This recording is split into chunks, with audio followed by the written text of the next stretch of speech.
down through the ages. Champion against champion, title. This is what it's all about. An event that captivates the heart of an entire world.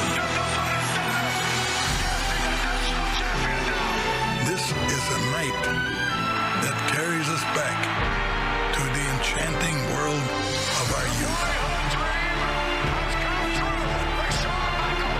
A spectacle that rejuvenates our spirit. Tyson, right hand. There goes Michaels. Welcome to Wrestlemania, the showcase of the Immortals. It doesn't get any bigger or more exciting than this. Tonight, heroes will be made and careers and lives shaped forever. Welcome to Wrestlemania, a celebration of life. Welcome to Wrestlemania.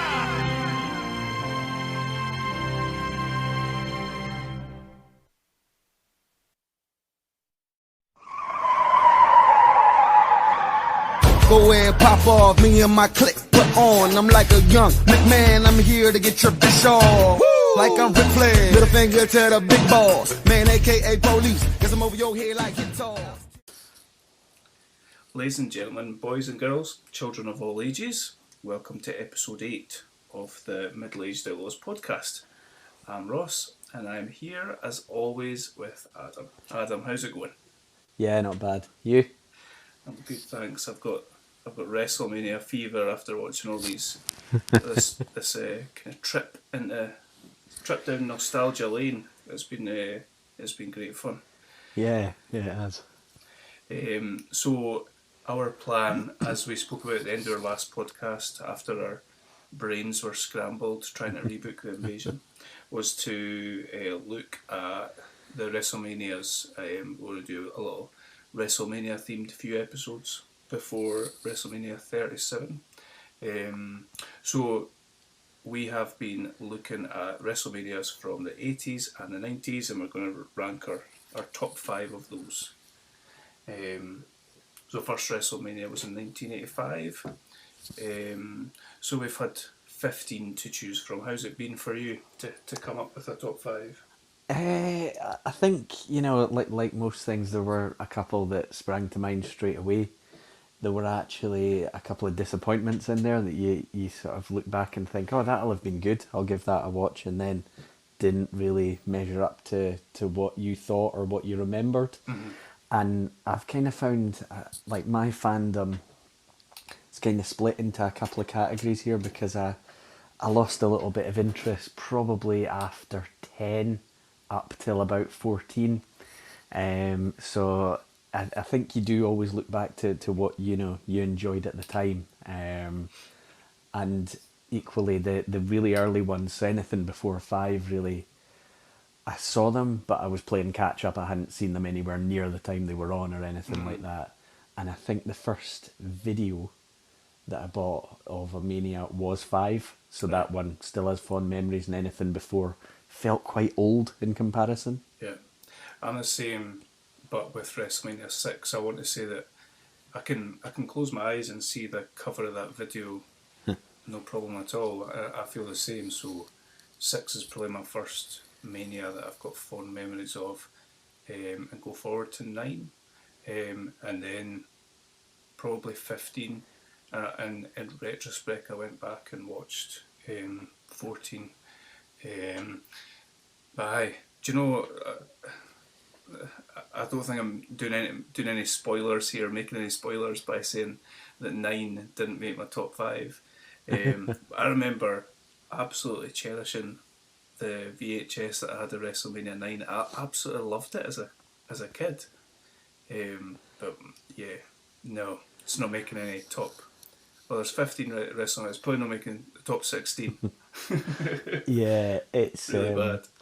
Yeah, I'll be honest, I didn't need to rewatch that one. I just kind of knew. And I was so annoyed at the time by the ending that it kind of would have ruined everything before it for me anyway. Aye. It does have some okay matches in it. But aye, Hogan was Black Eye. Oh, the irony. Anyway, shall we jump right in? Yeah, let's go for it. Cool. I'm intrigued to see what you've got for me here. I think you've told me that 5's going to be in there, but I'm intrigued to see what you've got and how different our picks are and stuff. So go for it. What's your 5? Okay, so I was talking to you earlier about the fact that I was struggling to get some of them in an order, but this one fell quite easily because it was the last one I kind of decided to put in here, and beforehand I don't think I would have thought this would have been on my list, so I've surprised myself a little bit with it. Okay. So my number 5 is WrestleMania 7. Okay. Now, I'll just mention the fact I didn't love the main event, and that was, it was Hogan Slaughter. against Slaughter. Is it? Yeah. And I don't know if it's again, the years of my fandom, I didn't see Slaughter on that level, so it felt like a bit of a, cheap main event, because I suppose many Hogan ones were the same, but I went into it with absolutely no doubt who would win, and I just didn't see them as being on a par. So I didn't love the main event, and when I actually looked below that, that's when I realised that actually this is one I needed to look at. So, struggling to remember beforehand what particular Mania some of my favourite matches were on, but the standout for me on this was the Macho Man Ultimate Warrior, which was the retirement match.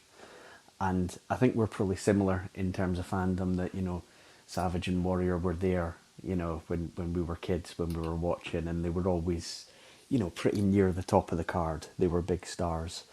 And Savage had gone heel for, the Hogan programme back at Mania 5, and he'd kind of been a heel ever since, and then in the build-up to this, he'd cost Warrior the title when they put it on Slaughter at the Royal Rumble.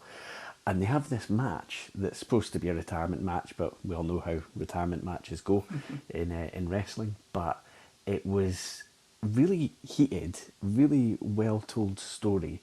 And they go through, he's overacting it a bit, he's hamming it up a bit, but they go through this, does Warrior actually still want to do this? Or does he want to just walk away? And that Savage drops, I think it's 4 or 5 elbow drops from the top rope, and then Warrior kicks out and then goes through his finishing manoeuvre with the introduction of some, I don't know what to call them, like running shoulder blocks. It bounces off the rope, kind of like bouncing there off the ropes.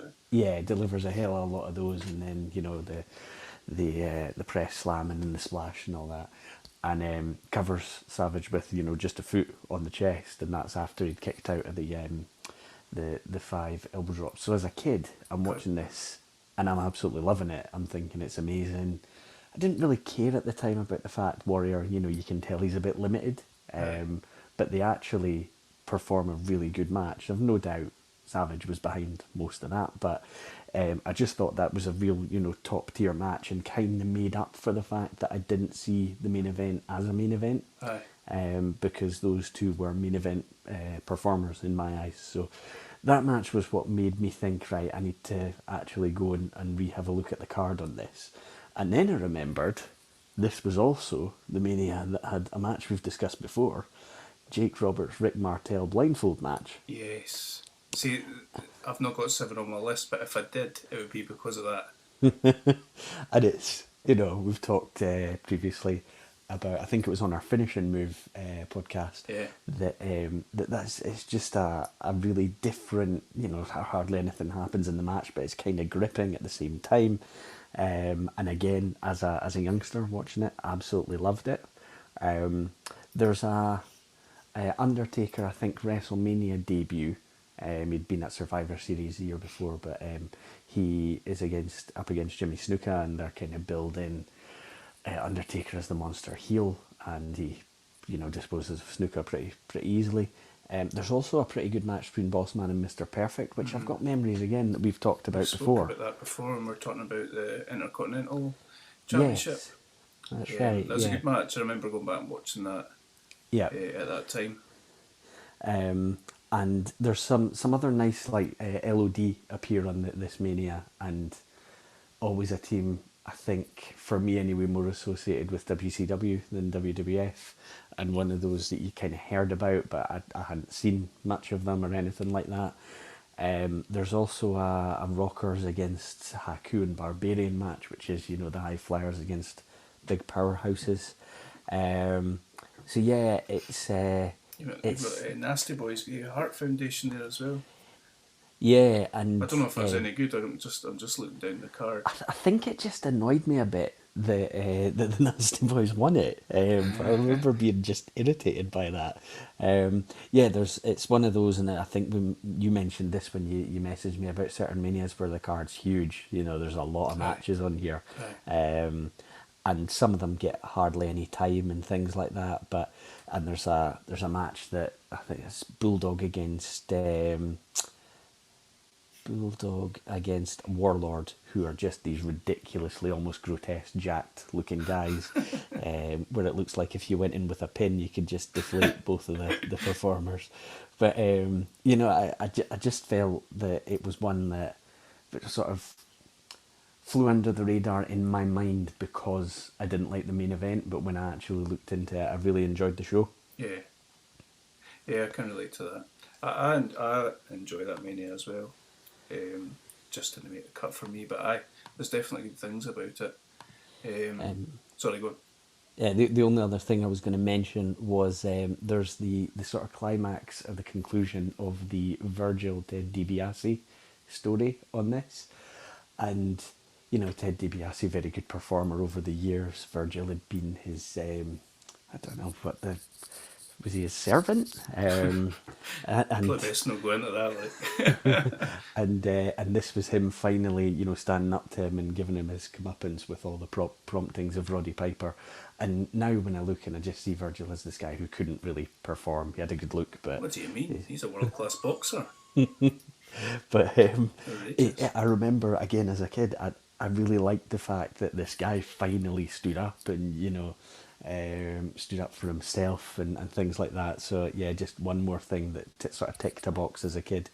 And the last thing that I was going to mention about, and I don't know, I can't remember what Mania 6 had, but the commentary team being Gorilla Monsoon and Bobby Heenan. Nice. And the commentary team can have such an important part in what the Mania is like. And they were one of my favourite double acts, so really enjoyed their sort of banter and picking at each other and winding each other up through the show. Will you stop? Absolutely. That's one. That is one of the things I think, especially a WrestleMania, makes a WrestleMania is the commentators. Yeah. It's been interesting watching through them and seeing the different pairings that we've had. Yeah.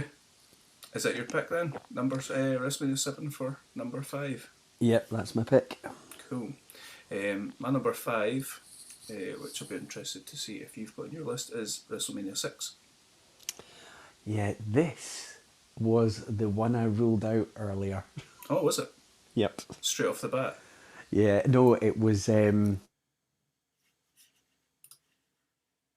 decided not to go. You disappeared there for a little second. All right, sorry. I didn't get why you ruled it out, sorry. I just, when I look back through the card, you know, I loved the top line match as a kid. I thought it was amazing and the 2 stars really at the time, but what fell under it didn't grab me as much as some of the others did. I do think there's some good stuff on it, it just didn't quite grab me in as much as the others. Okay, cool. Let's start at the top.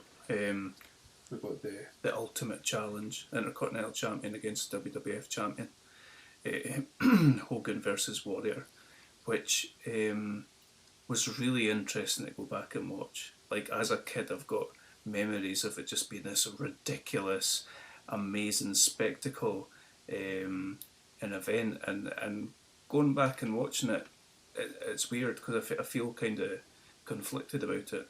If you put the cynical hat to the side and just watch it for what it is, it's brilliant. It's really, really good. Yeah. Looking at it from another lens, I think there's one wrestling move that you class as a wrestling move. At one point, Ultimate Warrior suplexes Hogan. With the exception of that, it's clotheslines, test of strength, a bear hug. I mean, they're padding this out. It's 24 minutes. They're padding this out, but the crowd are going mental for it. Yeah. They're absolutely loving it. There's the classic, the crisscrossing, bouncing off the ropes, which I have no idea why they started doing that. Doesn't make sense at all, but it looks cool. The build up to this, like at WrestleMania 6 and some of the WrestleManias earlier than this as well, I think, they come out on the little rings that take them out that bring them out to the ring. Yeah. Whereas you got Warrior sprinting down and you got Hogan walking out, and all of it is just a massive spectacle. And like I say, put the cynical sort of like, what are they doing, sort of hat to the side and just enjoy it for what it is. It's brilliant. And I genuinely think it's untouchable as a main event of WrestleMania for what you look back on as a kid and think like that was the sort of pinnacle.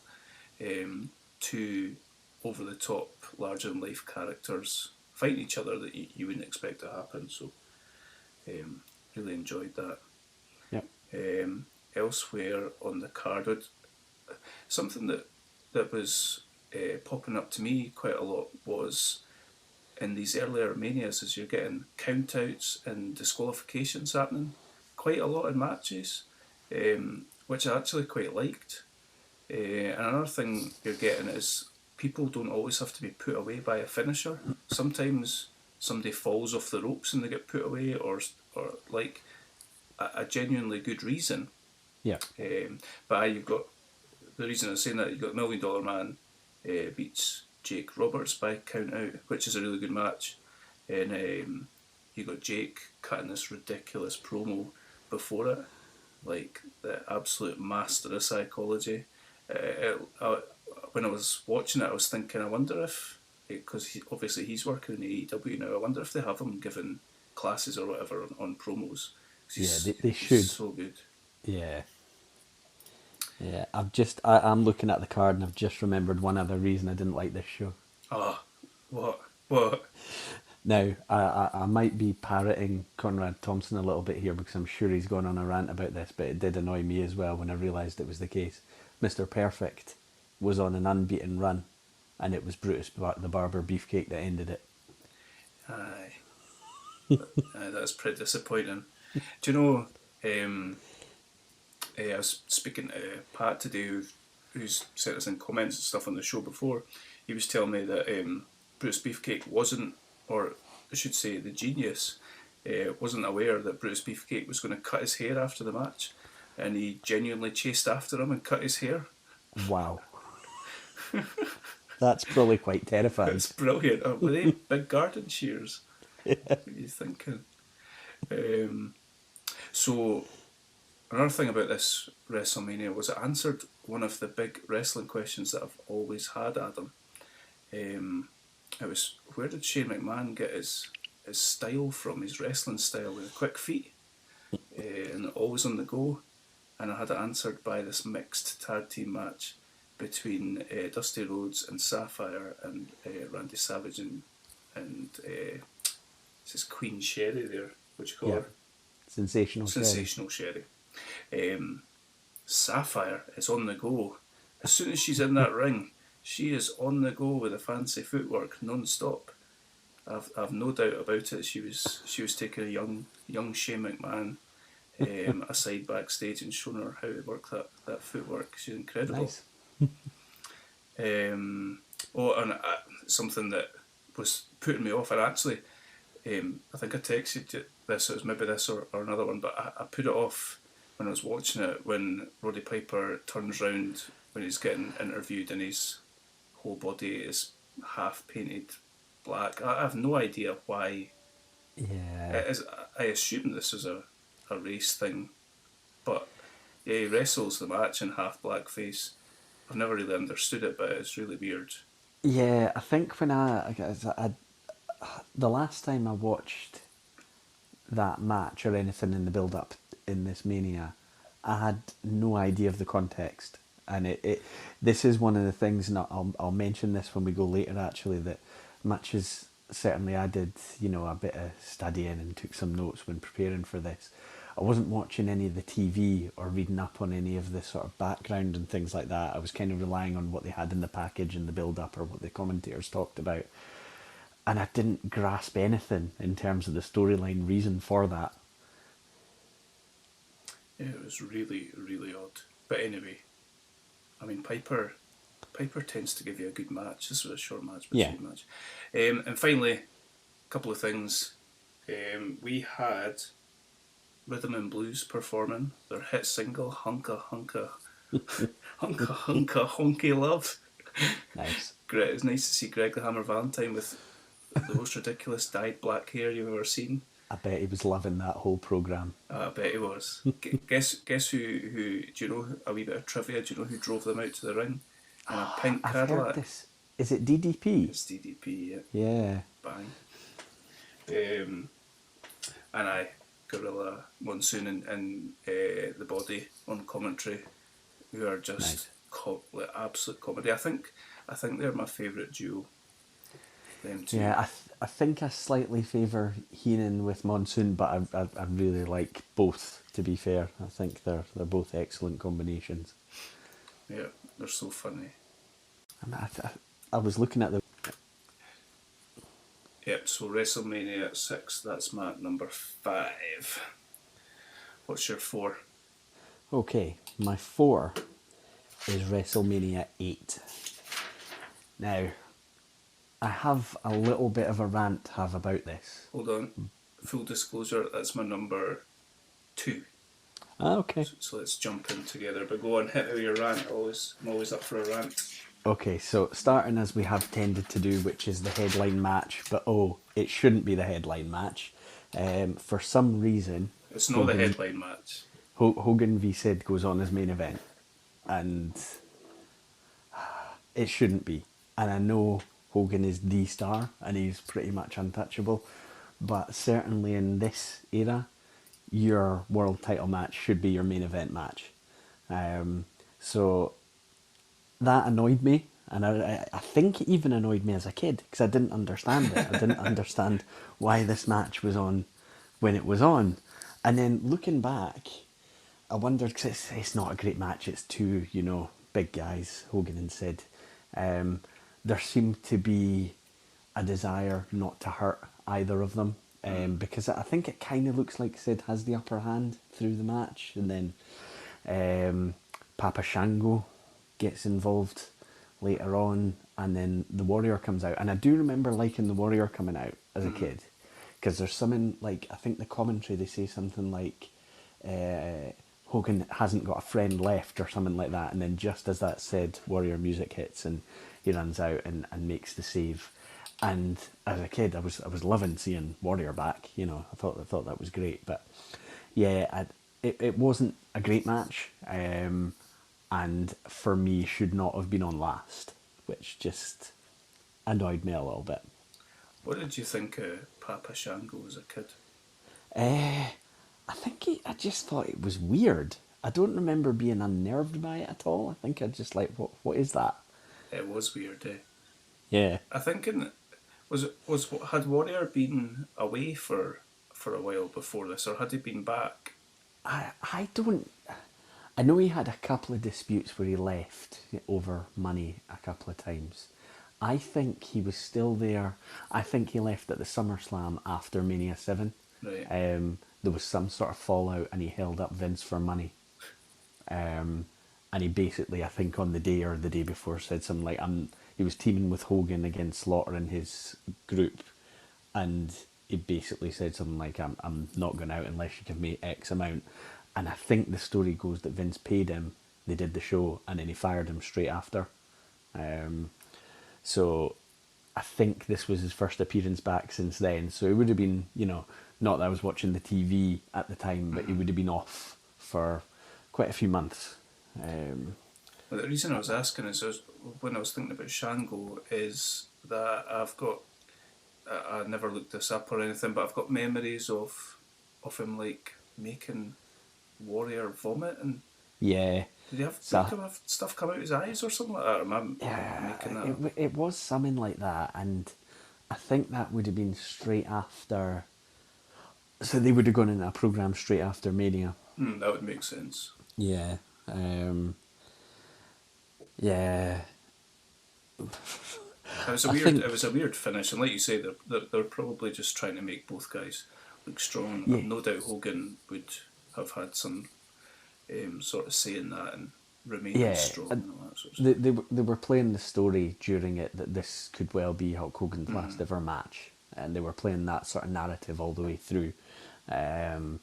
So obviously it wasn't, but I think, well, you know, he appeared at Mania 9, he appeared in the build up to that, and then we know what happened. But yeah, so nothing against, you know, the general story. It's more just I didn't feel like it should be on last. No, And agreed. I could understand it more if it was like a, you know, clearly going to be a classic match or something like that, but it was never going to be. Do you think this is to do with Flair being seen as a WCW NWA guy rather than WWF? I don't know, possibly. I mean, I think the surprise for everyone was that they didn't go into a Flair Hogan program, because they never did that in WWF. Apparently they did house shows and it didn't really get the reaction they hoped it would, so they pivoted a bit, and I think felt like Flair and Savage would have more chemistry, which I certainly felt like they did based on the match they had and the storyline they had. It still feels like a bit of a missed opportunity, because I think that was probably a dream match for a lot of people. Certainly anyone who followed both sides, I think, would have been disappointed not to see that when they actually had the two in the same company. So yeah, I loved everything around the sort of newly babyface, or once again babyface, Randy Savage. So he is in the title match against Flair, which is a little bit earlier on the card. And I just loved the match. There's this slightly weird story about Flair having a previous relationship with Elizabeth, and Savage, I think, playing into the reality that would have been racked with jealousy about that kind of thing. And he's talking about how he's going to show pictures that he's got of her or something like that. Yeah, Which, on the big screen. yeah, which Really weird. for the time, I don't know, it didn't really fit. Heenan makes reference to that. He's disappointed that he never got to see the photos. So yeah, all through the story you've got like Perfect helping out, and Flair's just a really good heel in this run. You know, he's kind of, like you touched on, he's more a WCW guy, so he kind of has that slight outsider feel anyway, which just makes it all feel quite natural in terms of him being a heel. And it kind of felt, certainly again me watching it as a youngster, quite emotional to see Savage, who'd been a wee bit out of the, you know, the very top for a few years, to see him get back there and get the big win. So yeah, I enjoyed the match. Thought it was a well done match, a well paced match. It was quite gripping. Like it kept you pretty engrossed all through it. So yeah, that was what I thought was one of the highlights of the show. Do you enjoy that match? Loved it. That's the main match on there for me. Flair getting bloodied up and just looking, you know, he cuts a promo after the match and he's just looking insane. Yeah. It's brilliant. The match is, like you say, is brilliant. There's an instance where Savage comes off the ropes and Flair back body drops him over the ropes. Yep. It is ridiculous. I've never seen anybody go over the ropes like that. It goes like proper head over, like somebody going off their bike. Yeah, nice. Like head over the heels over the ropes. It looks amazing. Did you notice Shane McMahon trying to pull them apart? I didn't. I'm now really disappointed that I didn't. He looks really young. There's a bunch of guys in suits come out and they're trying to pull them apart at the end, and Elizabeth's there. Shane McMahon's one of them. Nice. There were a few other things. I think that was, you know, the main thing on the card, but there were a few other things I enjoyed. I thought the Bret Hart Roddy Piper match was very good. How good was that? They'd had, there was a really funny dynamic if you watch like the interview they do before, which is one of these rare ones because it's a babyface against babyface match, so they're both kind of being interviewed together, which you wouldn't normally see, but there's almost like they sort of touch on family and things like that. I think with the indication being that Piper was always very close with Stu and people like that. But then it's almost like Roddy Piper's playing like a big brother who doesn't think it's little brother's time yet. You know, he wants to just keep him down. And all that, isn't it? Yeah, and I quite like that dynamic. And then there's a few times in the match as well where it looks like Piper has the opportunity to cheat, which even as a babyface, he's kind of known that he would do it, you know, under normal circumstances, but he never actually bites the bullet and does it. And it's another one of these matches, you touched on this earlier, where, to be fair, I don't know what Brett had at the time, probably had the sharpshooter, but it's one with I don't know how to describe it, like a half roll up out of springboard off the corner turnbuckle. Has he got him in a sleeper? Yeah. And he just kind of rolls it, he jumps and bounces, and rolls it back. I like that. I thought that was a good finish, and I always think that kind of thing, it leaves you somewhere to go after it, and I don't know if they really did, but it looked like there wasn't an awful lot in it between the two of them, and you could have then had another match or two if you'd wanted to get more out of it. So yeah, I thought that was a bit of a standout match. I liked all pink Brett.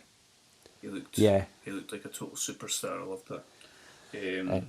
I liked the kind of that. I know you're saying it was the ring bell he had, wasn't it? That Piper refused to use, but there were times where they were both fighting dirty, and it felt natural because it felt like they were in a real battle. It was really good. A couple of other things on the card that I enjoyed. I don't know if it was maybe my first experience of seeing Shawn Michaels as Shawn Michaels. And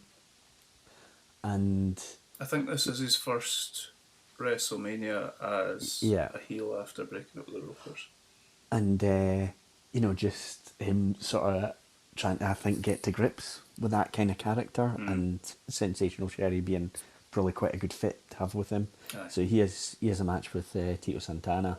It's just, I found it quite interesting to see him right at the beginnings of that character that lasted so long and went through so many different cycles. He's so naturally cocky. Yeah. Charismatic, I suppose. He's really good at that character, even just from probably years as this kind of really, really baby face in the Rockers. Yeah. He fit right into that character. And I quite enjoyed the Undertaker Jake as well. So and I felt like that, they put over Undertaker strong there. He's like sitting up after a DDT and things like that. And if you're gonna be building a guy as a monster and a contender, it's a good opponent, I think, to put him in against, somebody who's been around and has this devastating finishing move, and he sits up from it. So yeah, I thought that was, it's a year on from him beating Jimmy Snuka, and that's a bit meh. It's not really a current star.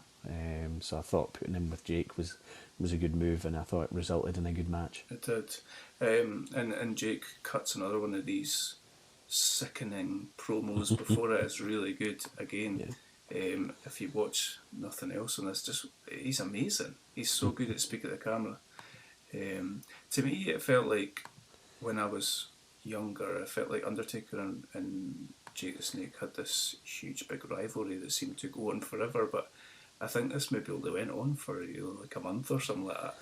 Yeah, I think Jake left not long after this. Right. And I think it was something about, I can't remember if it was unhappy with the Mania payday or something, because you hear those stories quite a lot. That was a factor. And it got to a stage where he was like, okay, yeah, I will put your guy over, but I want this amount, Because he'd probably realised by then he's not going to get a world title run or something like that. I think he ended up going into a run in WCW after this. Nice. Cool. Just one other thing I wanted to mention here, and you and I spoke about separately, is the tag teams. And I think it's a theme in these earlier WrestleManias where the tag team feels up there with the Intercontinental and the heavyweight, the championship belt. Like we spoke earlier there about the Hart Foundation and the Nasty Boys. You've got Natural Disasters v Money Inc. here. And I don't think if you had IRS versus Earthquake, I don't think you would be like salivating at the mouth to watch it. Yeah. But Money Inc. were, to me, a really good team. Yep. Working together, and Natural Disasters as well. A couple of big guys there, Earthquake and Typhoon. Yep. I'm with you. That's my number 2. That's your number 4. Yep. Nice. So my number 4 is WrestleMania 10. Okay, so that is actually my number 1. Whoa. Yeah. Okay. Do you want to leave it until we get to 1, or shall we just jump in with it now? Oh, I don't mind. I think we can just go ahead. Okay. To me, this WrestleMania is all about 2 matches. Is that fair? I think so. I've noted a few other things that were more like I enjoyed it because I was still quite young, and it fitted what I was looking for. But assuming we're going to talk about the same 2 matches, I think there's 2 absolute standouts on this. Yeah. The first being Bam Bam and Luna versus Dink and Doink. My highlight of that match being Vince on commentary pointing out that Dink is a powerhouse in his own right. Brilliant. He'll have said it so sincerely as well. Unfortunately, King didn't ask him what that meant, but so we start. It's pretty bold to start out with a 25-minute technical wrestling match. Yeah. At WrestleMania. Yeah. But what match it is? Brett versus Owen, brother versus brother. A match that we've spoke about before when we talked about heel turns. First episode, don't listen to it, it's awful. But yeah, this is obviously an amazing match to watch, and it goes back and forward. The type of match that you don't really see anymore. The type of match that guys like Jericho and Benoit and Angle, I feel like, were putting on around about 2000s. And I wonder how many times Brett and Owen have done this as well. I was thinking when I was watching it, I wonder if it's really good fun to have that sort of match with your brother in WrestleMania. Yeah, I think it must be, and knowing what it's going to set up as well, rather than it just being a one-off, because I think before they have this match, and then obviously what happens later in the night happens, it might have been a struggle to see Owen at that level. Mm-hmm.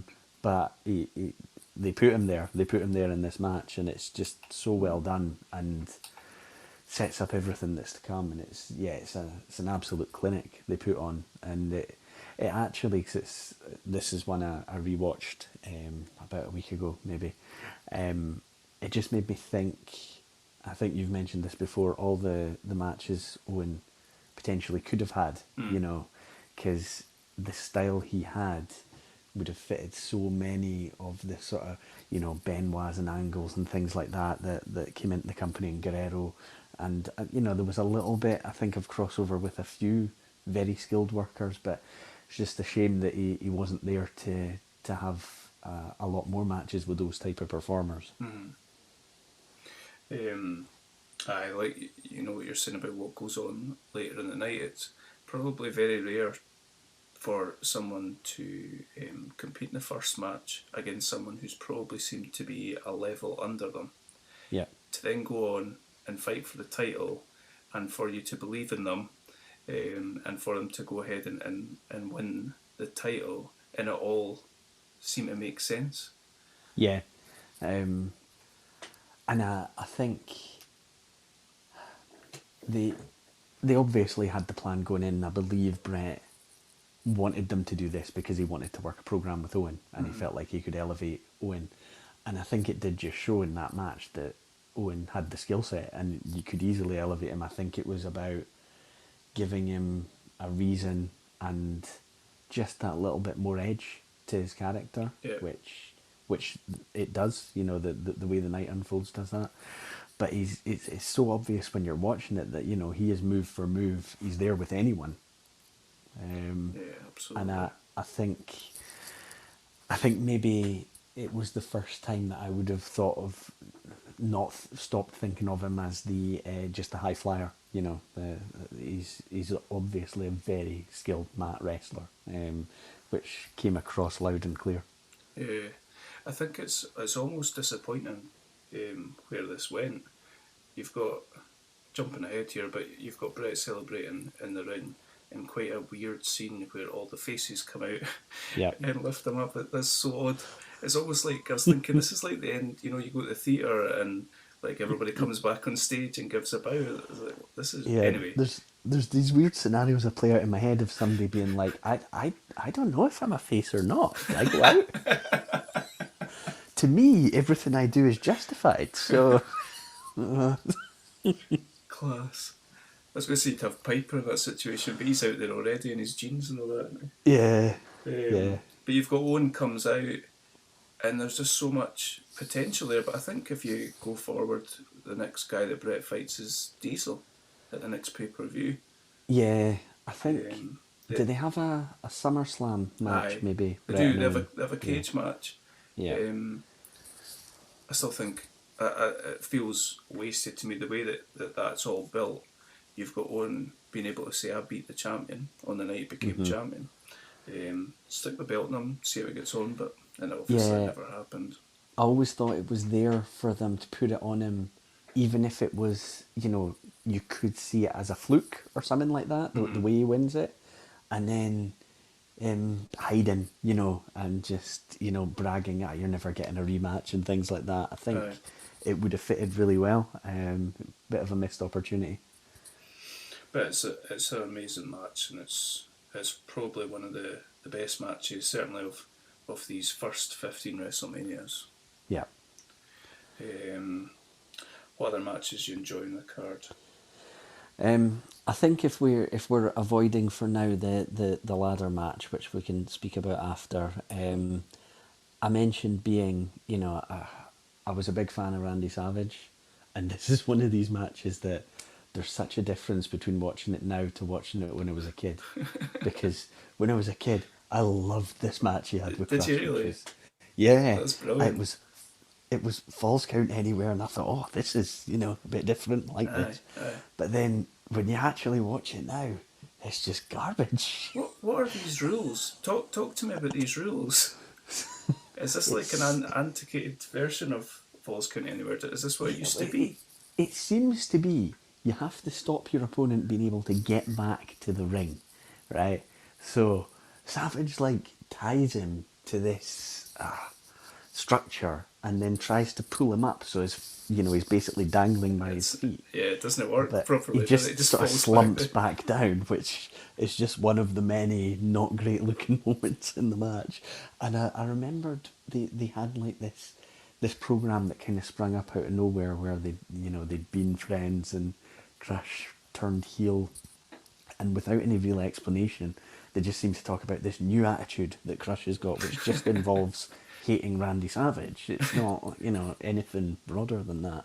But I liked it as a kid, so I tried to give it the benefit of the doubt, but it's not good. It's short, at least. Yeah, there is that. I was really confused when Crush pinned him and the referee counted to 3 within like a minute. I was like, oh, so that was... And then it's like, no, it's 60 seconds. Okay.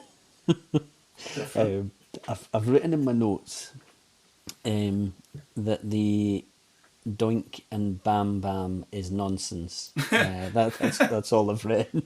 That is awful.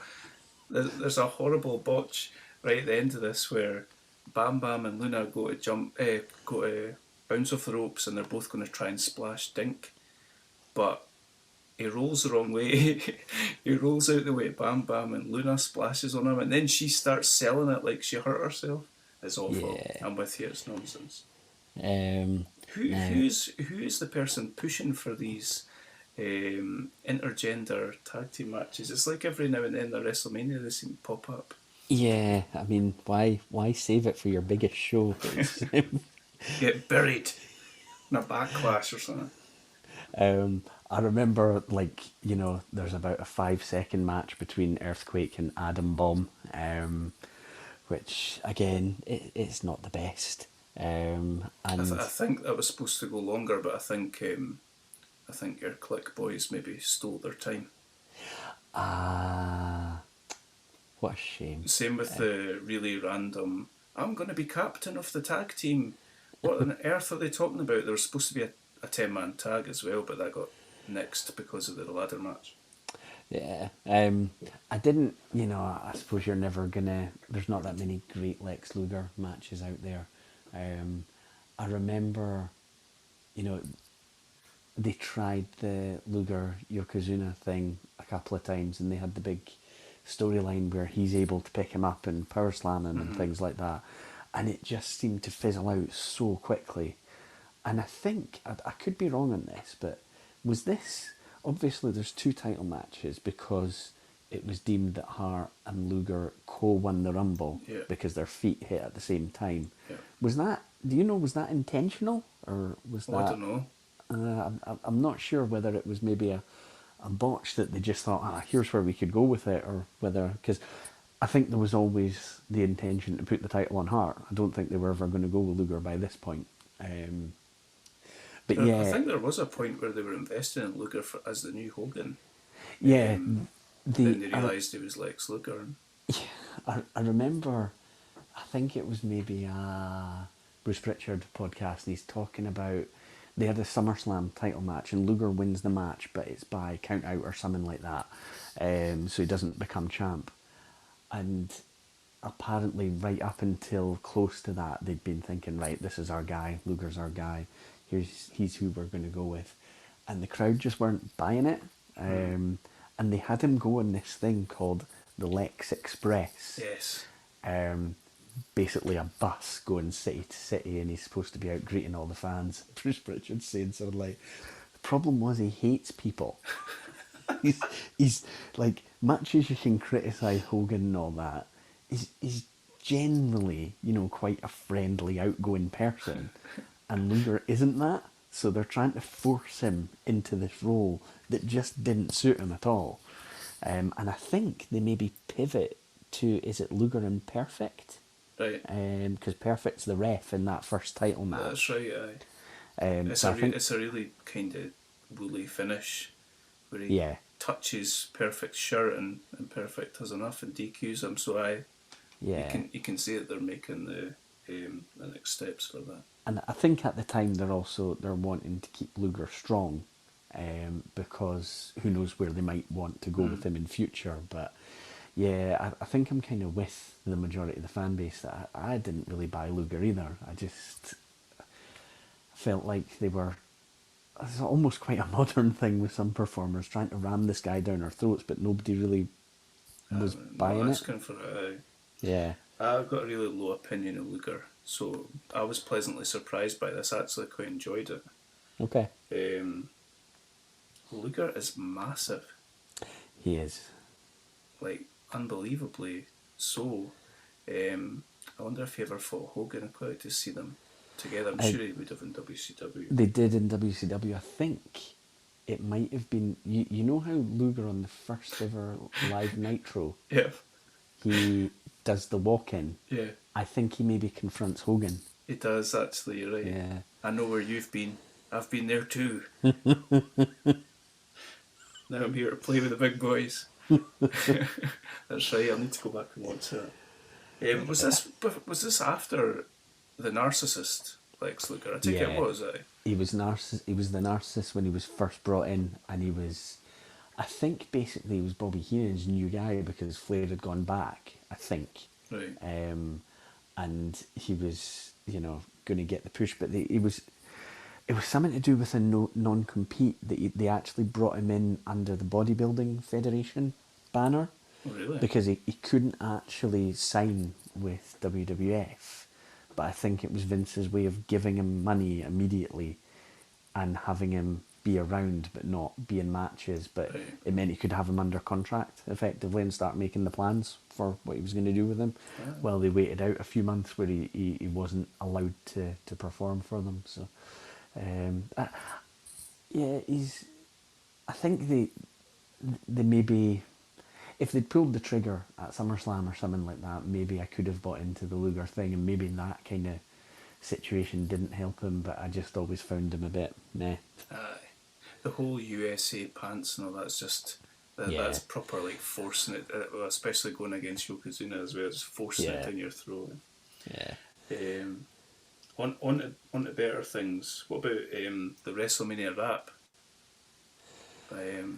by Oscar that came out with our boy Big Daddy V and the other guy that was on Men in the Mission? Fighting the Quebecers. I was surprisingly entertained by this.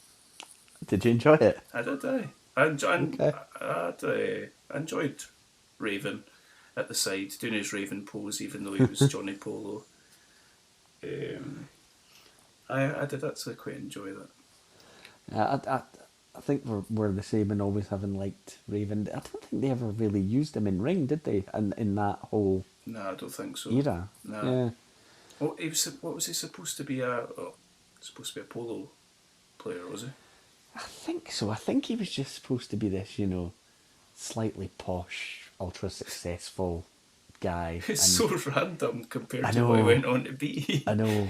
And if you ever listen to any of the Tony Schiavone podcasts, he was really good friends, or I think they still get on and things like that with Raven. And he said that he did have, like, apparently he was obsessed with comic books, so the whole Raven character was very much in his mind comic book based, and then they kind of just ran with it. But they're saying it's one of those where you have this guy playing all these different roles, and then it's just eventually when the guy puts his hand up and says, "How about this?" and you're like, maybe we should have been listening to him all along rather than creating these characters. But it's been a couple of pretty different characters. Just while we're talking about Raven, I want to give another podcast a plug. On YouTube, there's a podcast called Rewind, Recap, Relive. And on that, the host has got a really good interview with Raven. He's talking about promos and the psychology that goes into promos. If you're interested at all, give that a watch. It's great. It's really good. Anyway, should we go into ladder match, or do you want to do a deep dive of Leilani Kai versus Alundra Blaze? Let's go ladder match. Cool. Okay. Yep. So, I think I don't know if we've specifically talked about this ladder match before. We maybe have, or maybe talked about ladder matches in general. But yeah, I think we have. I think on our Intercontinental episode we talked about this match, definitely, because I think we both spoke about these guys. Yeah, obviously iconic match, and I'm just going to give you a little personal anecdote about how I came to first ever see this. Love it. Because I didn't have it by I think Mania 10, everything was being shown on Sky. Right. And pretty early days of Sky, and I think WWF programming was one of their really big money makers at the time when they were sort of still building their library of channels and all that. And a friend of mine, Stephen, he had Sky, and I was like, he gets to see all this stuff that's on, and I have to wait for months for everything to come out on video. So he, every time there was a big event on, he would tape it, and then he would give me the tape, and it would mean I wouldn't have to wait for months to actually see something that was newly out. These are the real heroes in life. Absolutely. When you're a young kid that doesn't have Sky, you are the I hesitate to say you're the real MVPs. You're the heroes in our life. I had someone in my life that did the same, and I would be badgering him for videotape. So shout out to Stephen. Yeah, absolutely. So he gave me this tape for WrestleMania 10, and I was like, awesome. It's been Mania time, brilliant. And I was still really into it at the time. It was actually probably the 3 years after this that I kind of fell out with it a wee bit, and I wasn't so keen to take the tapes. Yeah, I'd never seen anything like a ladder match, and I think, you know, for potentially a generation that started watching just a few years ago, they would have seen these crazy, you know, table, ladders, chairs matches and things like that before they ever saw something like this. Yeah. But I never had. And this was the most amazing thing I'd ever seen as a kid. And unlike, you know, Randy Savage v Crush or something like that, this holds up when you watch it now. It's so well executed. It's so clever. The moves they come up with. I think the psychology of the match, rather than just being totally gung ho, you know, let's do every possible high spot under the sun. They're really clever with the way they execute everything. Yeah. And it still stands up as one of the best matches I've seen. I think I would go further than that and say it's going back and watching it. It's become even better. Knowing what has come from it. To go back and see the kind of innovation and where a lot of this stuff comes from that people use, you know, it's not special anymore. At this point, it was special, and like you say, it's like mind-boggling to be seeing it for the first time. We're really lucky to be the age that we are, to have been able to see things like that before you saw hardcore matches, before you saw TLC matches and all that, because you get to see the progression and you get to have seen it right from the start.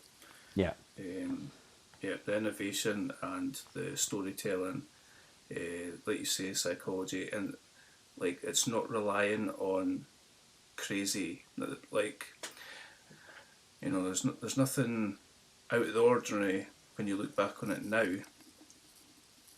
but they're not relying on kind of shock factor bumps and jumping 20 feet in the air and all that sort of stuff. It's all storytelling. Yep. They use the gimmick really well. It's what more can you say? It's brilliant, isn't it? Yeah, I think one of the things that crossed my mind was to have, I think, that and the Bret Owen match, and then when you look at the rest of the card,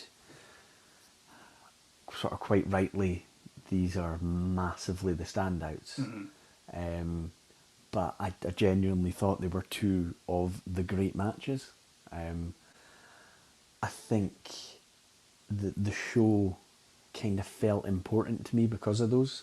Yeah. And the other element that I was going to speak about a little bit was because it felt like the crowning of Bret Hart at the end, which felt like, you know, the start of a new era. But in the ladder match, you know, you've talked about everything that's come after that, so it's kind of the start of that era, you know, as well. Although it takes a while before we've got, seems like they're every couple of weeks now that you get a ladder match. But as you say, nothing that we've seen involving ladders would be happening if this hadn't happened. Apparently, it was Bret Hart's idea, and I think he and Shawn did the first ever WWF ladder match, but it wasn't televised. It was just at a house show. Yeah. You can get that. I think you can get that on. You can get that on the network. Right. We spoke about it in an Intercontinental episode. Yeah, that's right. Yeah. It's just another thing that makes it special to me is Madison Square Garden. There's just something I've said it before, but there's just something about that hard camera angle of wrestlers coming out, like you're looking directly down it. is it SummerSlam '98 that's also at Madison Square Garden? Undertaker versus Stone Cold. Yeah, I think that's right. Yeah. And I remember thinking that's just an amazing event as well. Something just special about it. Obviously, you had WrestleMania 1 there. Yeah. They seem to be going for the go back there every 10 years, although it's 30. I'm guessing they never went back there because they were doing the arenas, doing the stadiums by 30. Yeah. I think it's still a venue the performers hold quite dear, and I imagine, you know, the sort of crowd being right on top of you, it just creates a totally different atmosphere. Yeah. One of the Royal Rumbles that we spoke about, I can't remember what year it is, but it's the one when John Cena returns as number 30. It's a surprise, and the crowd are going absolutely bananas. Yeah. And like you say, they're right on top of him. It's class. Nice. Cool. Well, So the only negative I was going to mention about this show... I've got a negative too. Go. Okay. Well, actually, there were a few negatives because I touched around some of the not so great matches. The commentator team, Vince McMahon and Jerry Lawler, and it just didn't grab me the way the other ones did. And it's fine for... I know they were 2 parts of quite often 3 on Raw and things like that. But I just didn't feel like you had quite that same dynamic that you get with, you know, Monsoon and Jesse Ventura, or Monsoon and Bobby Heenan, or even like JR with Jerry Lawler, or JR with Paul Heyman. You know, I just didn't feel like the dynamic was quite as good as it is on some of the shows. I agree. So at WrestleMania 9 you had Vince, JR and Savage. Yeah. I can't really recall where JR's went in between the 2 WrestleManias, but you missed them. You missed something. Yeah. I agree with you. Vince and King's just a bit meh. I've mentioned it already, but my negative is that weird ending with all the faces coming out, and Yeah. apart from Savage kind of makes up for it by sitting on the ropes and telling no one to come in the ring. But it's just a bit weird, like I say. Yeah, I get it. I think the main reason, because obviously I've put this at 1, I think the main reasons, the 2 matches we've talked about, the crowning, I think, of Bret Hart, and the fact that you've elevated Owen and elevated the guys in the ladder match as well. Yeah, no, absolutely. I'm with you. So that was my number 4. Yep. So we're jumping into your third. Let's jump into my third, yeah. Okay. So, my third is WrestleMania 5. Yes. So, I touched on this earlier, about the whole, you know, Savage Hogan, this being... I'm absolutely sure it was the first WrestleMania I bought on videotape, and it just having this really special feel to me.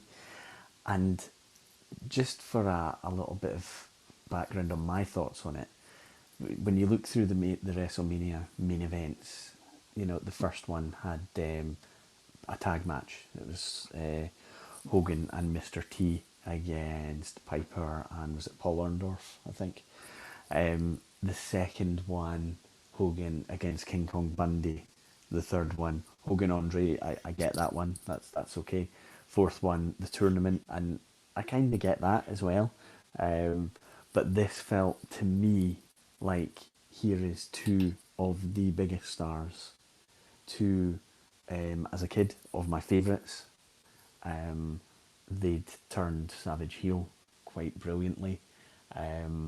They sort of, I think, tapped into some real life animosity, real life jealousy, and basically made it the headline act of the show.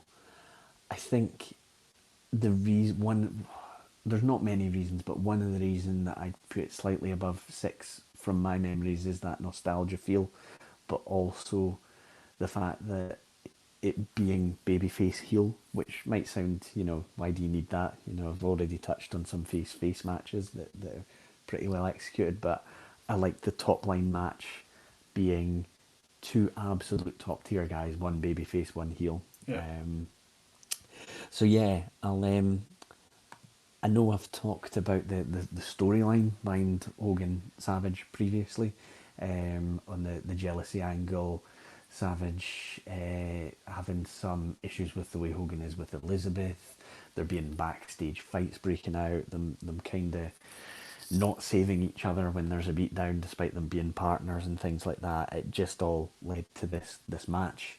In the match, Savage plays the heel very well. He, is willing to take shortcuts. He's quite verbally aggressive towards Elizabeth, who's in a neutral corner. And I think, probably even as a kid, Hogan's going to come out on top of it. But I just really enjoyed the match. Felt like it was a proper Mania headline match. And I think ever since then, Savage had always been one of my favourites. Just always really liked watching him perform. So yeah, that was a big part of it. Just the headline being really feeling like a main event to me. Yeah.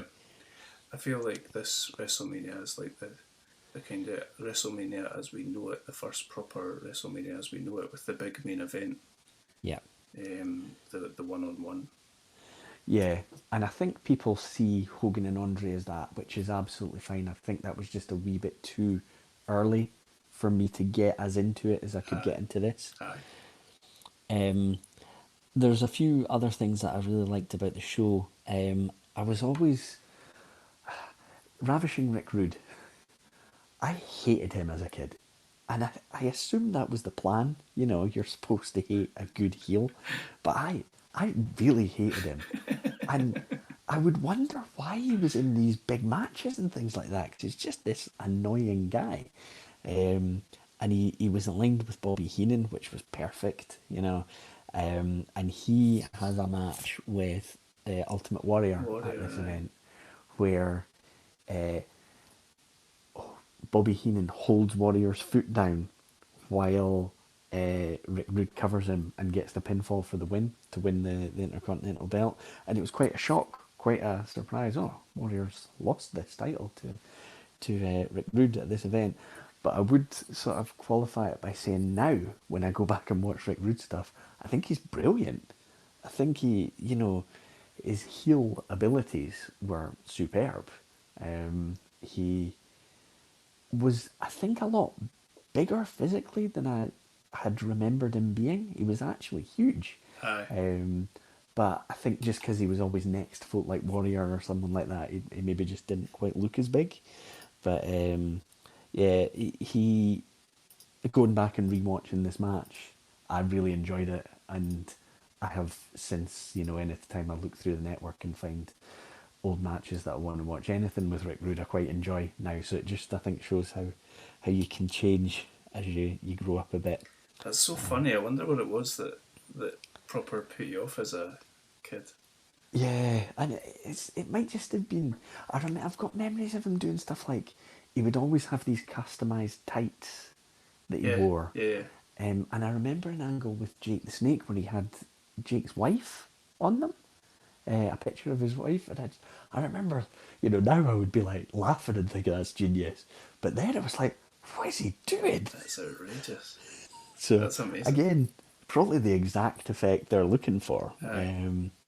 There's a few more tag team matches on this. Sort of talked previously about what teams used to look like and what they look like now, but there was a few I wanted to mention because Heart Foundation are on this, and they have a match against Greg Valentine and Honky Tonk Man, who are pretty limited, but I always enjoyed watching the Heart Foundation. Good singers.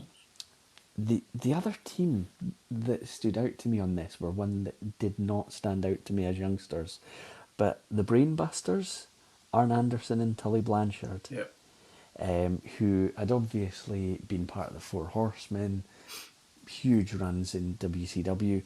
I don't know, I kind of thought of them as a bit meh when I saw them as a kid, because I don't know if it's because they didn't have a gimmick. They just dressed fairly normal for wrestlers. They almost, they would dress like jobbers, to be honest. Their gimmick is kind of like they're good wrestlers, eh?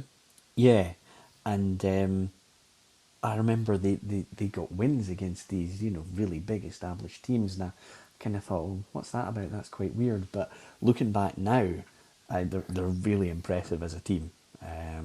They've got a match here against Strike Force, which was Rick Martel and Tito Santana. It's a great tag team name. Yeah, and I think they break up maybe not long after this, but it's a good match, good dynamic between the two. Those two guys are, pretty quick, pretty physical and things like that. And then it's all this sort of tag psychology that the Brainbusters are using, cutting off the ring, taking the guy into your corner, double teaming him and things like that. Just little things that are kind of lost in the mix, I think, with a lot of, well, I was going to say a lot of tag wrestling, but on WWE there isn't an awful lot at all anyway. So yeah, enjoyed going back and watching them. There was a Demolition against Powers of Pain, sort of big man tag team match, which I enjoyed. I enjoyed it a lot as a kid. I thought they all looked pretty cool with face paint and stuff like that. But there was something, again, it was on another podcast, that was said that has kind of really made me think ever since about Demolition, which is, somebody just said, I didn't realise, those guys are just wearing bondage out there. It's really questionable.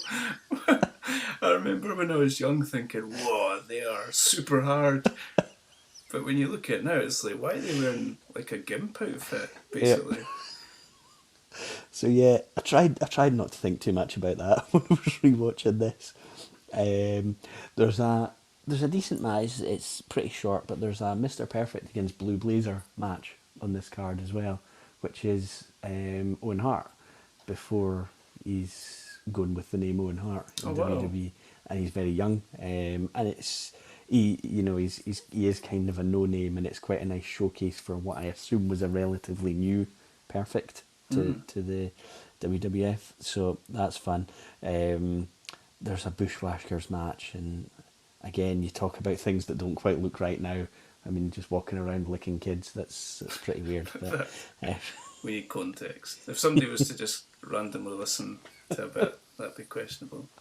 Yeah, so part of their entrance and sometimes part of their matches, they would walk in, and the kids absolutely loved them. There was always a pop for Bushwhackers, and they would just kind of go up and lick them on the forehead and stuff like that. It was strange. They Looking look back really now, old. Like even then, I can't remember what Mania it was I was talking about earlier. It's 8 maybe. They interrupt that song that Honky Tonk Man, Greg Valentine are singing. They look so old. I can't understand. I'm sure they're not. Apparently, they used to be. They used to have all these like really bloody matches and things like that. Amazing. Before they went to WWE, they were Deathmatch legends. I think they were called the Sheep Herders. Oh dear. And yeah, they were these really like violent performers. And apparently Vince just looked at them and thought, they're a comedy act. So that's kind of what they became. Yeah, brilliant.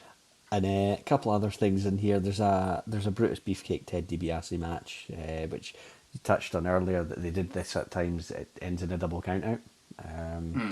And there's a really nice contrast in the Twin Towers match, Akeem and Bossman against the Rockers. So you've got these absolutely huge guys. The Rockers are selling the hell out of everything for them. Amazing. And what I've always really liked about the Rockers, watching them, is the amount of like combination moves they went for and things like that. Yeah. So just seeing those up against the power of the other two and the size and weight of the other two, I thought made for quite a good match. So yeah, it's still, some of it doesn't hold up quite as well, but I still felt it was definitely justified being up there as one of my favourite Manias. Like it. Nice. Cool, that was your what? 3? That was my 3, yeah, and we've already had my 1, so I will have 1 left. Cool. Okay, no. My number 3 is WrestleMania 12, 1996, which is headlined by the Iron Man match between Shawn Michaels and Bret Hart, which, despite having an hour to wrestle each other, they managed to go 0-0, and it's then won a minute later by Shawn Michaels. Obviously, this is probably the WrestleMania with the least amount of matches, just simply because you've got an hour-long match. And I think that's part of the appeal for me. Something that's going to be really difficult, I think, when we get into doing the 2000s and 2010 WrestleManias, is like the 5.5 hour WrestleManias. Got to have to drink a lot of coffee for the next 2 weeks. But yeah, so this has only got, I think it's only had 6 televised matches, maybe 7 televised matches. So the Iron Man match is what it is. It's similar to the ladder match, and it's similar to Owen and Brett that we've talked about already. If you like that type of thing, then it's just great to watch.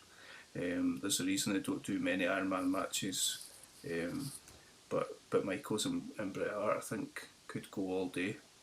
They might not have liked each other backstage, but they had cracking chemistry. They were really great to watch, and this doesn't drag. They do like the kind of things that you would expect from an hour-long match. There's a lot of holds, but again, like I say, it doesn't drag. It really builds to a really good crescendo right at the end. Personally, I'd like to have seen Michaels tap out right at the very end.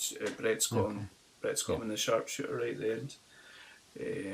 But they go with the 0-0, and then Michaels catches him after a minute. But it's a good match. If you've got, if you've got an hour and want to watch that type of thing, it's good fun to watch. Elsewhere, you've got a surprisingly good match between Undertaker and Diesel. It always surprises me the height of Kevin Nash. He's massive. He makes Undertaker look small at times. Yeah. We've got Undertaker in his purple and black. He looks great. Towards the latter stages of his career, I'm not the biggest fan of Undertaker at all, but seeing these early WrestleManias, he's what they call him, he's a phenom. He's brilliant to watch. That's a really good match. We got Undertaker winning that match. One of the surprising highlights of this WrestleMania for me is the Hollywood backlot brawl between Piper and Goldust. Now, if you're wondering how you win a Hollywood backlot brawl, how do you think you would win that? I couldn't even guess. Well, me neither. I assumed you would pin them, but once you've hit a guy with a car, yeah. Once you've practically killed the guy when he's trying to get out of his car, and fight him down to the ring and strip him down into questionable underwear. Apparently the way to win it is to then knee him in the balls. Yeah, well, that'll do it. Well, that triggers your music, you've won. But like the intersperse, this is obviously filmed prior to it's obviously not live and all that, but it is brutal. I don't know if you've watched this recently, but I haven't for a while. I mean, I know. I think I could be wrong in this, just like with everything I say, I could be slightly wrong. I think it was supposed to be Scott Hall and Goldust. Oh, really? And Scott Hall was quite vocal about not being comfortable working with the Goldust character.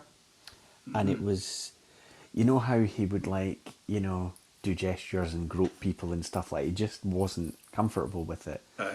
So I think they basically came... Scott Hall isn't on the show, is he? He's not got a match. Nah, but this must be right before him and Nash jump, isn't it? It must be close, yeah. It's 96, it must be. So I think they basically took the view of, let's fight, we'll get somebody else to have a match with him. So they've obviously just taken the Razor Ramon character right out of the show, but he he did a couple of matches with him, and they wanted it to be a full program, and he just wasn't comfortable doing it, so they replaced him for this. And I don't know if it was the fact that they maybe weren't comfortable just having Piper come in and do, you know, a normal match with him. They needed to have some other different element to it. But yeah, it's definitely different. It's quite a unique match. There are aspects that I love about it. That there's some kind of corny aspects about it. So that they start out the match in this Hollywood backlot. Like Goldust literally drives his car into Piper at one point. It's ridiculous. Piper's got a baseball bat. He's feeding Goldust these ridiculous potatoes that open up Goldust. He's easily given him his one. You know, he's given him a proper punch here. But then in between matches and all that, we see footage of the OJ chase, because you see Piper. Yeah. No, Goldust. You see Goldust take off in this. No, sorry. You see Piper take off in a white Bronco, and they use footage of the OJ chase and all that. It's a bit silly. I don't know how close to that happening that this was, but it's just like typical McMahon type affair. But it's good fun. A couple other good bits about this show: Stone Cold, a much more mobile Stone Cold fighting Savio Vega. Really interested to see Stone Cold going off the top rope. Yep. It's kind of quite shocking. He used to go off the top rope with the elbow, similar to how he does off the second rope, but I guess his knees can't take that. And when they're showing you the build up to it, he's in white boots as well, which is just really That's alien weird. To see. I know he's always spoken really highly of Vega, because I think he felt like he could always have a good match with him, and he would always give Austin a lot. I think he's, you know, never really broke as a big star or anything like that, but I think he's maybe one of the workers that the rest of them enjoyed being in the ring with. I think what had happened was Vega and Austin were a tag team. There was a tournament leading up to WrestleMania to decide who would be fighting for the vacant tag team belts, and I assume they'd had a falling out or something like that. We've still got Ted DiBiase with Austin, but he's progressed from the ringmaster character to Stone Cold Steve Austin. But it's good, and it's like I say, just interesting to see him not throwing the fingers and not with the big knee braces on and that. And this WrestleMania answers another one of my burning questions that I've always had. And that question is, where did Triple H learn to bury people? I think we know the answer. It's when he met the Ultimate Warrior, and he got buried in a minute. Sorry, go on.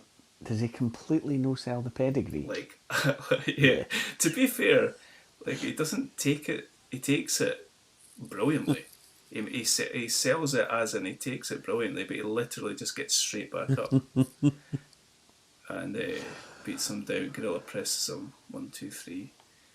You've got Triple H with Sable on his arm, and this is the same Mania where you get introduced to Mark Merrill. Okay. It's so funny that Mark Merrill gets like a 30-second interview, but Sable's on Triple H's arm. I'm sure I've heard on a podcast before that when Vince met Mero and Sable, he was just open-eyed staring at Sable the whole time. Yeah, and it's another thing that I heard on I quite like the Schiavone podcast, because I wasn't watching as much WCW, so I wasn't as aware of some of the stuff going on. But Mark Mero had a character in WCW before, I think it's Johnny B. Bad. Yeah. And basically Tony Schiavone's going, yeah, so you know what Vince did when he met Mark Merrow and Sable? He's like, she's going on TV. There was nobody in our office saying that. What? Why? What are they not seeing? You know, it's just, yeah. That's classic Vince. Final thing I was going to say about this is the first match is a 6-man tag. You have Vader, Owen, and the Bulldog against Ahmed Johnson, Jake Roberts, and Yokozuna, which is one of the kind of typical WrestleMania matches where it just seems like here's a bunch of guys, let's just chuck them together. But it's surprisingly quite a good match. Okay. I feel like Vader's quite an underrated guy generally. Yeah, I know he was really well thought of in like every other promotion he fought in. It just, I think, for whatever reason, didn't really work in WWE. I know there was an incident with Shawn Michaels. Made him cry. Yeah. So I mean, I don't know if that's just it. If the top tier guys don't want to work with you, then that's where you are. But I mean, he was always a huge monster in WCW, and he beat everyone. He beat Sting. You know, he basically went there and dominated. And you think they could have used him in a similar way, they just didn't. So yeah, that's my rundown of WrestleMania 12. I was really surprised at how much I enjoyed it. I knew that I would enjoy the Iron Man match, but the rest of it was great. Especially that Undertaker Diesel match, it was class. That's good. That's it's one, like I didn't, how do I word this? I didn't rule it out. I had a few that I ruled out really quickly, and that was sort of on my list after the first cut. And then I didn't take it forward from there. But like the Undertaker Diesel match, that probably is one that flies under the radar because you kind of think of this as a one match show. Aye. And it's also like two big guys, and you kind of think you probably know what you're getting. Yeah. But see, just the sight of Diesel hitting Undertaker with a jackknife powerbomb's class. Yeah, nice. Okay. So we've had your number 1, which was WrestleMania 10. Yep. We've had my number 2, which was WrestleMania 8. So what is left is your 2 and my 1, and I suspect it might be the same. WrestleMania 15. No, just joking. What's your number 2, Adam?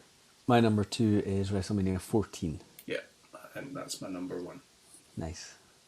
Yeah, I think we both came to the same conclusion on 15, actually, that we thought it would be good. We were quite enthusiastic for it, and then it wasn't. So. Oh, yeah. Yeah, it does not hold up at all. No. I think, you see the Austin Rock banner as the main event, and you just think, this will be good. But no, I just thought it was really, really poor. But certainly the one before it I enjoyed a lot. So yeah, it was in contention to be number 1. I just edged 10 ahead of it. So yeah, it's I think obviously it's the crowning of Steve Austin. And as I touched on at 10, I like a crowning of the guy. Yeah. And I think so much of the programming and so much of the show is built around that match. Shawn Michaels is, from everything I've heard and understood, pretty much in pieces by the point it's come along. Yeah. Psychologically not in a good place, physically a bit ruined, and is going away for a while after the match. And I think there were actually some concerns. I remember hearing Undertaker say that, he let it be known to Shawn that he had to do the business in this match. He had to put Austin over. Otherwise there would be repercussions. Because I think the character Shawn was at the time maybe wasn't the most trustworthy. Yeah. It's old story, Undertaker sitting taping up his hands. Yeah. But to be fair to Shawn Michaels, the performance he puts in, given the physical state he's apparently in, is quite brilliant. Actually, he's obviously doing a lot of selling. He has his points where he's seemingly in control of the match and things like that. Yeah. Thought it was a really enjoyable back and forth match. You've got the Mike Tyson as the enforcer, just being that sort of extra element of it. I remember when I was watching, because I was back in by this point. I'd had, probably looking at Mania, as I was probably a bit disengaged, 11, 12, 13. And then I'd come back into it, and mostly due to people like Austin and factions like DX and things like that. So DX were really over, but Austin, I mean, the crowd reactions and everything that he's getting are incredible by this point.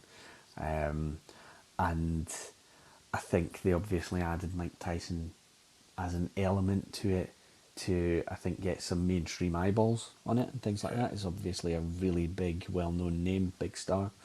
And they play it that he's aligned with DX. There was a really good, actually, like pull apart one attempt at a brawl on Raw between Austin and Tyson, which I always thought was quite a believable angle, to like alpha male characters. Austin saying you're in my ring, you're out of your element and things like that. So I thought they played that well to align Tyson with DX and stack the deck against Austin in theory. And yeah, just thought it was a really good match. Thought they put Austin over well. They're crowning him as the guy. He's going to go on this brilliant run.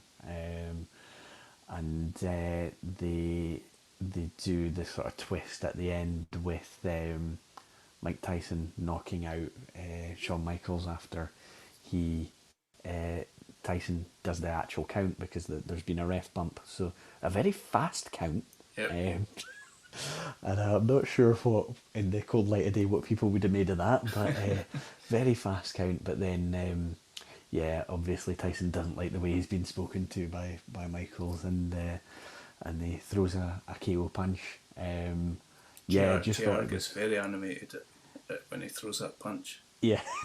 Like he's forgotten every single word in the vocabulary except Tyson.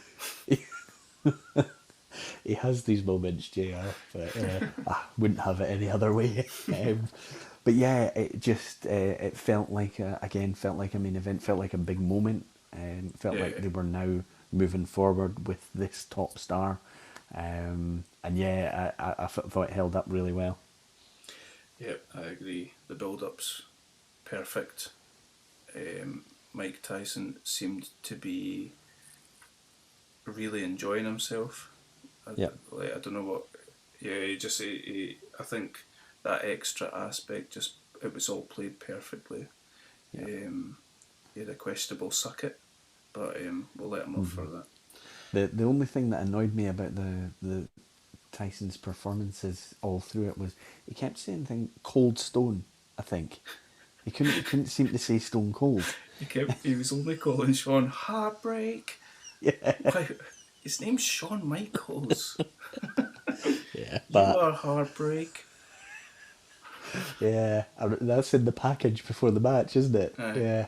Yeah, but yeah, I still obviously he was a huge star, so I thought it was worth doing, worth having him in it. Because a lot of the time you look at an extra piece that's brought in and it doesn't really feel like it adds anything. And also, he wasn't directly involved in the match, which I liked as well. You know, it's about the two performers, and he's just an added element. Yeah, like you look at other just boxers that have come in. You've had Floyd Mayweather versus the Big Show on a WrestleMania, and when they used Tyson Fury in a program with Braun Strowman, and it was not good. And it's because you've got them in the ring trying to do wrestling moves, trying to fake punches. Whereas with Tyson, like you say, just used perfectly. Yeah. Did you hear the story at WCW were offered Tyson first? Yeah, I did. And Bischoff passed it up. Yeah, I don't know if were they reluctant because of the character. I don't know. I don't remember. Yeah. It's just quite funny, especially at that time, 1998, where where it was probably at a tipping point. Yeah, I think the tide had turned a bit by this point. I think Nitro probably still had some wins after this, because when McMahon got really involved with Austin, I think that's probably what tipped it over the edge, which was probably, started the night after this, basically, I think. But yeah, just really well executed, great match. Some other really big things happen on this WrestleMania. I feel like, you're talking about the christening of Stone Cold. We're kind of at an earlier part of his career for The Rock. Yeah. Where The Rock fights Shamrock. Yep. I think it's for the Intercontinental Belt. It is. Yeah. It's a really good match. My only issue with it is the chair shot that The Rock gives Shamrock is absolutely ridiculous. Yeah, it's probably the main criticism of The Rock's career, really, is some of the chair shots. Mm-hmm. But yeah, they have Rock playing. He's I think at this point he's started to challenge Farouk kind of for the leadership of the nation. Yeah. And Farouk comes out at a point but doesn't help him. Yeah. And they have Shamrock, who is playing he's snapped. He's gonna snap, right? Yeah, and his own refusal to release the hold ends up in the ref taking the win off him. It just makes him angrier. Yeah. Don't tell him. Wait until he's that's a away good home. point. Yeah, Is this when Finkel just said, "The Rock"? Yeah, that was weird. I like Shamrock here. I think I didn't have the highest. I think I've always seen him as that kind of intercontinental level guy. I think that they did have plans for him to push him to the next stage. I don't know why they didn't, but I think he could have made that transition. Yeah, I think so. He's obviously a believable, tough guy. Yeah, I think some of them, because they had him and then they brought in Dan Severn, and I've heard them say, I think both of them, that they struggled a little bit in the early days to get the trust of the guys that they're working with, because it's a totally different discipline, and basically you're going from trying to hurt someone to trying to make it look like you're hurting someone. And he said it a little bit of took him a little bit of time, but I imagine it was just the sort of lack of layers in the personality that maybe stopped him from getting more over. But I really liked him and The Rock up against each other. It just kind of worked. Yep. So yeah, no, that was good, and it kept Shamrock, looking like this crazed monster. Which I think was important for him. Gives you somewhere to go with it as well. They could rematch. What you probably expect to get out of that was Farouk and The Rock, but it never really materialised properly. No, I think they just did. I think they maybe had one match after the rest of the nation turned on Farouk and side with The Rock. I think there's one match after that, but that's it. It's the first. I think, just because my memory of the build-up package, this was the first Undertaker-Kane match on this card as well. That's brilliant. And almost like the anticipation of it, the build-up of it and everything, because they go through the story of Undertaker won't fight back, he won't fight his brother, and then it just comes to a point where he's kind of got no option, and they play it off that way.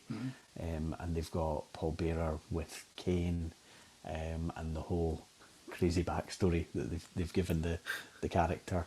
But yeah, the actual the first match, and I thought it was pretty good. You're again a little bit limited by you know what the match is going to be. It's two big, strong guys, but I thought they executed a pretty good match. Yeah, and they make Kane look like an absolute monster in this. I think he kicks out at two tombstones. Yeah. And then he kicks out on 3.1. Yep. As well, after the third Tombstone, they're really committed to making him look like a monster, and I think they achieved that. Yeah, definitely. I think it's probably one of those where they probably packaged him as this, thinking it'll last like 3 months or something, and we'll try and get some matches out of it. But obviously, it worked a lot better than that. Like we've talked about Austin, we talked about Michaels, The Rock. Probably one of the biggest pops for anybody on this whole card is for Sable. Yeah. Like, the fans absolutely love her.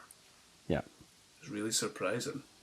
You've got another one of these mixed tag matches, and my only note against this is, what on earth is Goldust wearing?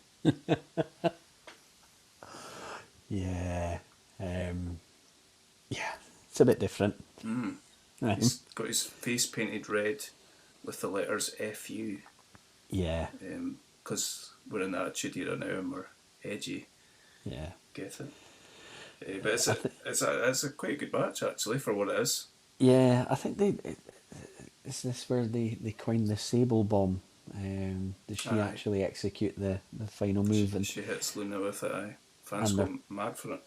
And they're playing on the fact that Mark Merrow's very jealous of Sable, even though they're teaming together. He's aware she's getting the bigger cheers and all that, and which, you know, a pretty good storyline just for a basic story angle, because you can see it happening, you can understand that. So yeah, I think that I've got in my notes a lot better than you would have thought it would be for that match. Do you think she's ever tried to Sable bomb Brock? I would think he would reverse it. Straight into an F5.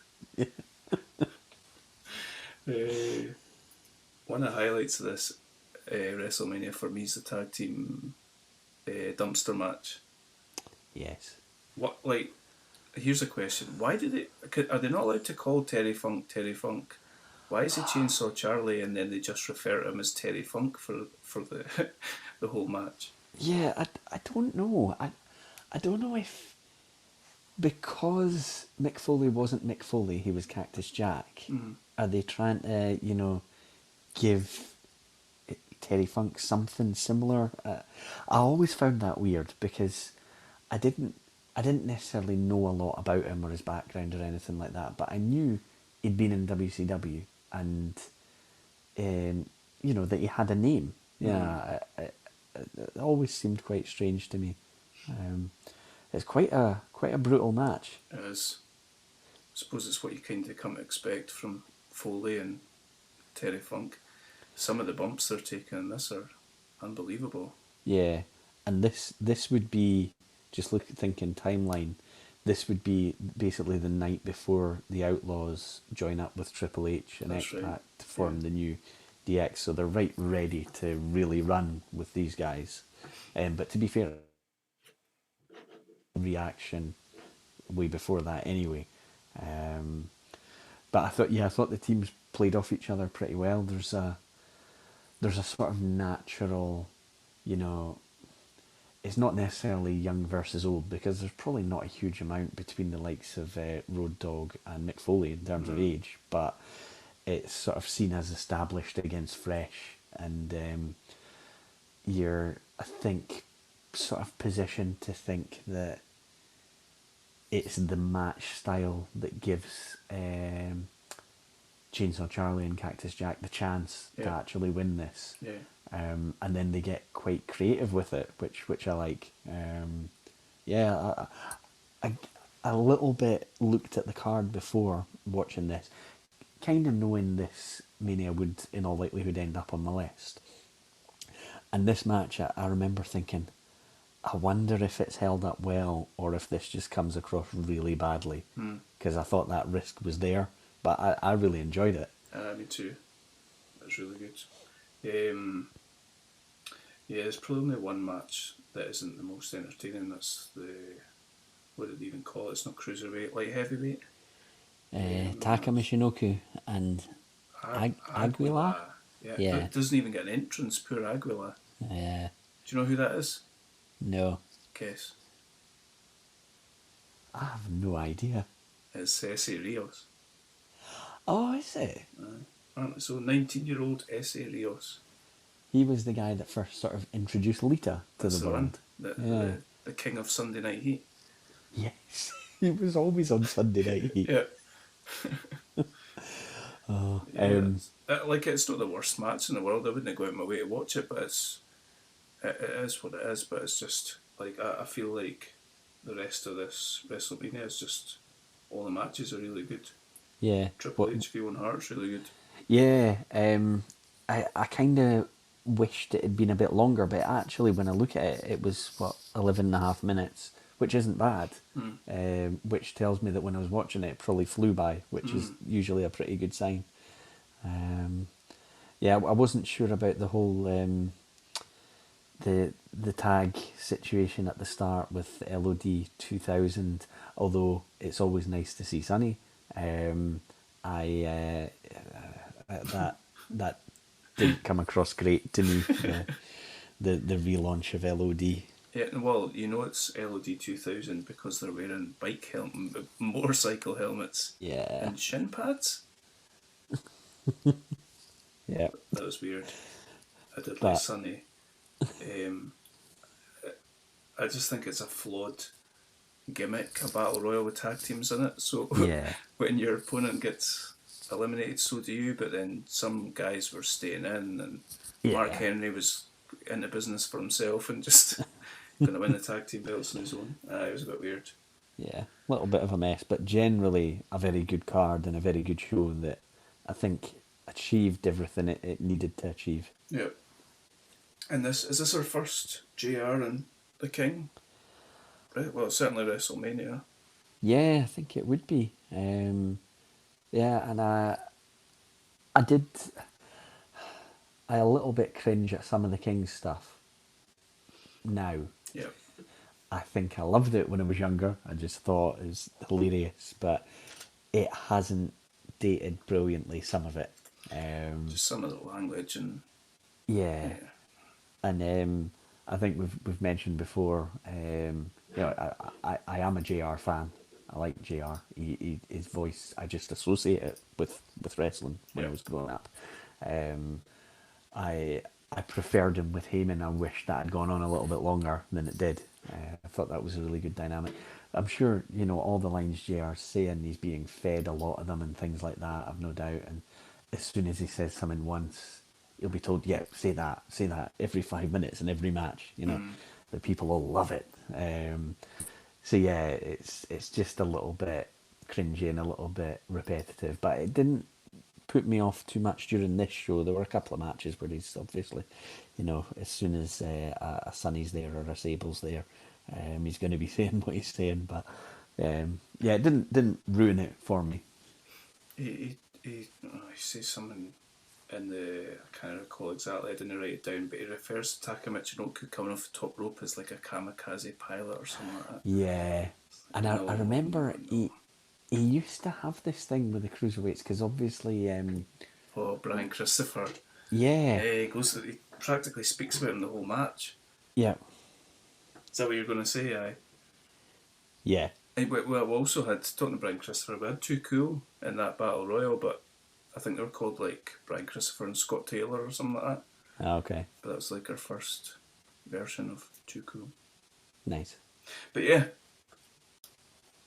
So that's us. That's us. That's our top 5. We've done it. Awesome. Any that we've not spoke about that just missed the cut for you? There were a few.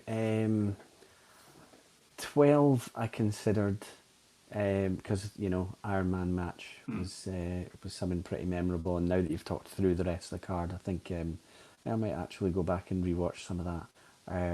6, I ended up with 5 and 7 on my list. 6 was one I considered. I briefly, although I moved past it quite quickly, considered 3.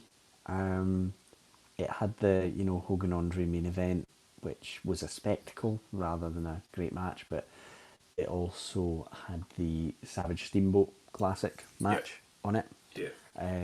So yeah, those were the ones I kind of thought about, really. What about you? For me, when we first talked about it, I thought 15 was a lock. I thought it would be in my top two. Yeah.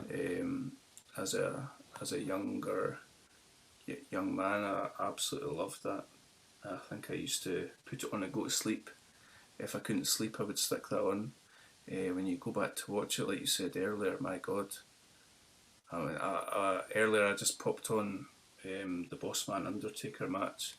I can't believe they hanged the Bossman.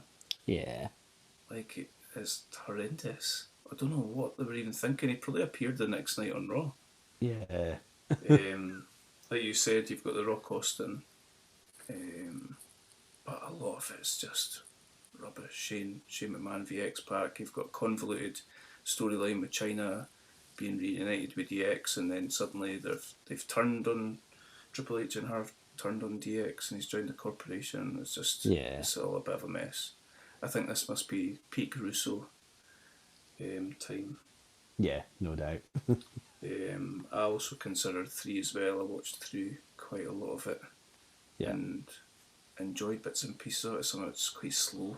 Yeah, that was kind of what put me off as well.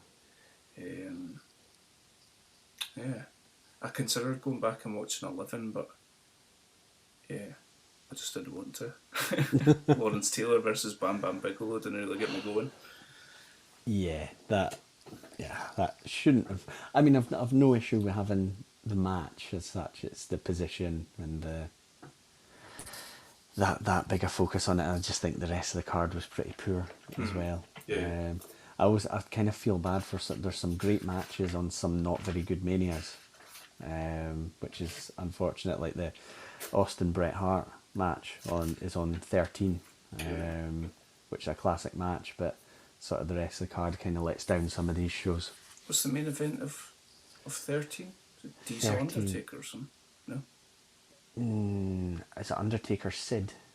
Oh, you might be right, aye. I remember thinking that 13 would probably make my list because of Austin Bret, but when you watch it, oof. Yeah. The Rock versus the Sultan. That's not even The Rock, it's Rocky Maivia versus us. Awful. Yeah. Oh well. Hope you enjoyed those picks. If you've got your own thoughts about your top 5 of the 80s and 90s, hit us up on Instagram at Middle Aged Outlaws. Let us know what you think of our awful picks. Next time we're going to talk about our favourite or top 5 WrestleManias of the 2000s and 2010s. There's a lot. There is a lot to watch there, Adam. Nice. In 2 weeks. Yeah, 20 it's WrestleManias. I think this one's going to be tougher. Yeah, there's a lot to look at because some of this was peak fandom, but some of it I'll have seen them all, but trying to differentiate even in my head between some and other ones, I'll need to refresh my memory a bit about those. Some of the things that I've just jotted down here, some of the things that have jumped out that I'm looking forward to watching again. 17, I think, is just considered to be, if not the best WrestleMania, then certainly up there. I don't know if that's just rose-tinted glasses from my point of view, but I'm looking forward to just sitting down and watching it all. Yeah, it'll be good. Hogan Rock, 18. We've got TLC matches. We've got Money in the Bank matches to look forward to. The rise of John Cena. Undertaker and Shawn Michaels back-to-back matches. There's a lot. Angle Brock. And of course, the 5-hour WrestleManias. Yeah, that's going to be tough. Some of those are going to be tough. Definitely. Might have to be picking out some matches rather than watching full WrestleManias. Yeah. And something else that we'll see through that progression will be the progression of the women's wrestling as well, which is something we've not really spoke about at all. Yeah, that's definitely worth speaking about. So yeah, we'll look forward to that in a couple of weeks' time. Cool. Any final thoughts?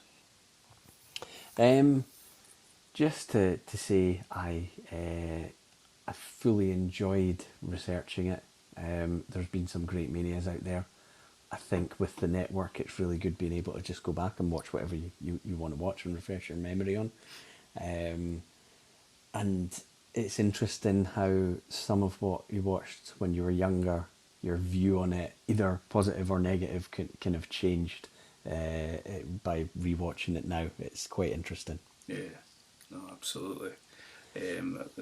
When I was watching Hogan Warrior, I was thinking, I wonder how we would feel if we got the exact same match played out, but between, like Drew and Roman or something like that, and how it would be received and what it would look like. Yeah. And if they could captivate an audience the same way that Hogan Warrior did. Yeah. It's interesting. Definitely. Anyway, thanks for that. Enjoyed that. It's great. Until next time, take care, and we shall see you for episode 9. Cool.